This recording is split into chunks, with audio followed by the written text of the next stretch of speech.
原来古人的玩具这么厉害，灯笼在转动翻滚时，里面的蜡烛居然能保持不灭，无论你如何折腾，蜡烛始终朝上。这种极具黑科技的手工艺品，便是我国传承千年的滚灯。看似神奇复杂的滚灯，制作起来也不算难。首先需要选取3年以上的竹子，这样的竹子具有更好的韧性，制作出来的滚灯也会更加结实耐用。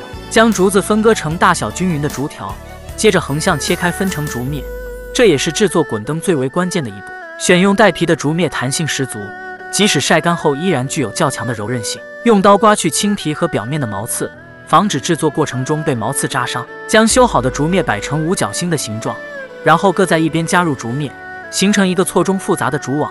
为了避免在塑形过程中导致竹架散开，需要用扎带进行固定。